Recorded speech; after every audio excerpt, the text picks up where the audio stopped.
The Draugr or Draugr, Old Norse Draugr, plural Draugr, modern Icelandic Draugr, Faroese, Draugr, and Danish, Swedish and Norwegian Draugr, is an undead creature from the Scandinavian saga literature and folk tales.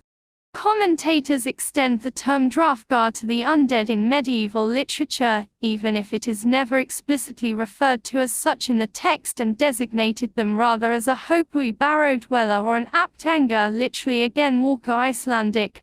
Aftganga. Draugr live in their graves or royal palaces, often guarding treasure buried with them in their burial mound. They are revenants or animated corpses with a corporeal body, rather than ghosts which possess intangible spiritual bodies. Old Norse Draugr is defined as a ghost spirit, is the dead inhabitant of a cairn. Often the Draugr is regarded not so much as a ghost, but a revenant too, i.e. the reanimated corpse of the deceased inside the burial mound. 3. As in the example of Karin Gamli in Gretti's Saga 2:4. The Draugr was referred to as Barrow Wight in the 1869 translation of Gretti's Saga, long before J.R.R. Tolkien employed this term in his novel 7/8, though Barrow Wight is actually a rendering of Hopuin, literally the How Dweller, otherwise translated as Barrow Dweller. Ghost with physical body. The Draugr is a corporeal ghost form with a physical tangible body and not an imago. 26, and entails it is often delivered a second death by destruction of the enlivened corpse. 27.3. Vampire. The Draugr has also been conceived of as a type of vampire by folktale anthologist Andrew Lang in late 1897. 28, with the idea further pursued by more modern commentators. The focus here is not on bloodsucking, which is not attested for the Draugr. 29, but rather contagiousness or transmittable nature of vampirism. 30, that is to say how a vampire begets another by turning his or her attack victim into one of his own kind. Sometimes the chain of contagion becomes an outbreak, e.g. the case of Thorolfar Bygaphoto, Thorolflamefoot or Twistfoot. 30-31, and even called an epidemic regarding Thoguna D. 32-33.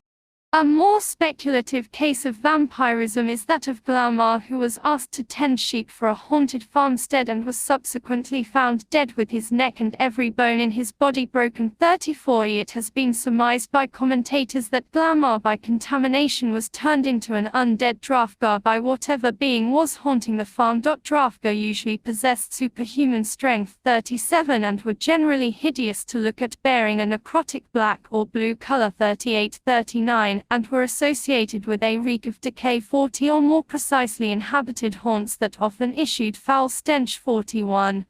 The Draugr were said to be either Hellblar death blue or Narfolar corpse pale. 39. Glaumar, when found dead, was described as Blar sem hell on Digar sem naught, black as hell and bloated to the size of a bull. 42. F. Thorolfar Lamefoot, when lying dormant, looked uncorrupted and also was black as death, i.e. bruised black and blue and swollen to the size of an ox. 43. The close similarity of these descriptions have been noted. 344. Laxdala Saga describes how bones were dug up belonging to a dead sorceress who had appeared in dreams, and they were blue and evil looking. 45-46.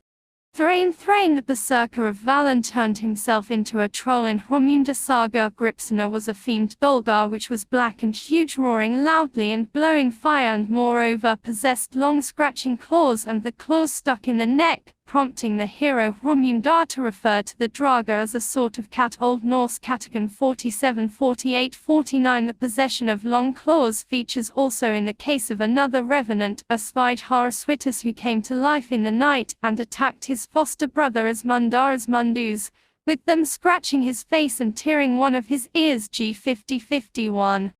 Draugr often give off a morbid stench, not unlike the smell of a decaying body.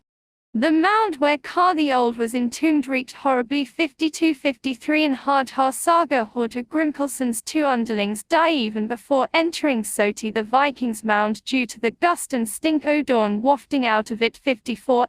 When enraged, Thrain filled the barrow with an evil reek. Draugr are noted for having numerous magical abilities referred to as trollskap, resembling those of living witches and wizards, such as shape-shifting, controlling the weather and seeing into the future. Any mean nasty, or greedy person can become a Draugr. As Armand Jacobson notes, most medieval Icelandic ghosts are evil or marginal people. If not dissatisfied or evil, they are unpopular. A variation of the Draugr is the Hópuri from Old Norse Hugar há barrow, tumulus, which was a mound dweller, the dead body living on within its tomb. The notable difference between the two was that the Hópuri is unable to leave its gravesite and only attacks those who trespass upon their territory. 71. The Hópuri was rarely found far from its burial place, and is a type of undead commonly found in Norse sagas. The creature is said to either swim alongside boats or sail around them in a partially submerged vessel, always on their own. In some accounts, witnesses portray them as shapeshifters who take on the appearance of seaweed or moss-covered stones on the shoreline. One of the best-known Draugr is Glaumar, who is defeated by the hero in Gretti's saga. After Glaumar dies on Christmas Eve, people became aware that Glaumar was not resting in peace. He wreaked such havoc that some people fainted at the sight of him, while others went out of their minds. After a battle, Grettir eventually gets Glaumar on his back. Just before Grettir kills him, Glaumar curses Grettir because Glaumar was endowed with more evil force than most other ghosts. 15, and thus he was able to speak and leave Grettir with his curse after his death. A somewhat ambivalent alternative view of the Draugr is presented by the example of Gunnar Huindason in Engel's saga. It seemed as though the How was agape, and that Gunnar had turned within the How to look upwards at the moon. They thought that they saw 4 lights within the How, but not a shadow to be seen. Then they saw that Gunnar was merry, with a joyful face.